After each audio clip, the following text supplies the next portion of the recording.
ও, এটা না খেলে চলবে? এটা আসলে সস্তা একটা খাওয়া হওয়ার কথা আমাদের, যেহেতু এটা ঐতিহ্য কালচার, এটা হওয়া উচিত না। ইলিশ আমাদের জাতীয় মাছ এবং আমরা অনেক ইলিশ প্রডিউস করি।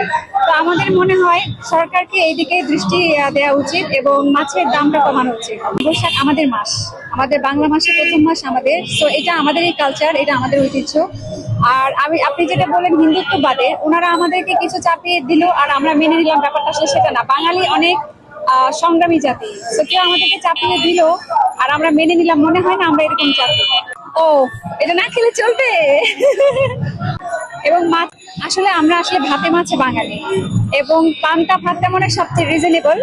বাট বর্তমান কালচারে এটা অনেক এক্সপেন্সিভ, বাট মাছটাও আমাদের অনেক প্রিয়। তো এটা এটা আসলে বলার কিছু নেই আলাদা করে, এটা আমাদের সবসময় খাওয়া হওয়ার কথা, এটা হওয়া উচিত না। ইলিশ আমাদের জাতীয় মাছ এবং আমরা অনেক ইলিশ প্রডিউস করি। তো আমাদের মনে হয় সরকারকে এইদিকে দৃষ্টি দেওয়া উচিত এবং মাছের দামটা কমানো উচিত, এটা হওয়া উচিত না। ইলিশ আমাদের জাতীয় মাছ এবং আমরা অনেক ইলিশ প্রডিউস করি। তো আমাদের মনে হয় সরকারকে এইদিকে দৃষ্টি দেওয়া উচিত এবং মাছের দামটা কমানো উচিত।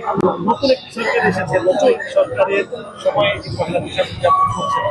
কোনো ভিন্নতা রয়েছে কিনা বা সরকারের কাছে কোনো ধরনের চাহিদা রয়েছে কিনা? দেখেন, আমরা অনেকগুলো বছর একটা অন্ধকারের মধ্যে ছিলাম এবং অনেকটা যুদ্ধ করে আমরা আজকের এই অবস্থানে এসেছি, এবং নতুন সরকারকে আমি সাধুবাদ জানাই।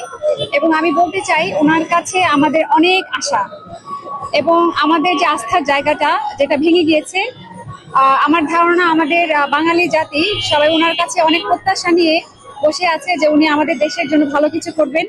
এবং ওনার জন্য আমার শুভকামনা, এবং আমি দীর্ঘভাবে বিশ্বাস করি ওনার বাবা এবং ওনার মা যথেষ্ট সফল একজন দেশ নেতা ছিলেন, বাবা মা দুইজনই। সো আমি আশা করি উনিও ভালো কিছু করবেন, দেশের জন্য মঙ্গল বয়ে নিয়ে আসবেন, এবং আমি অনেক আশা করি।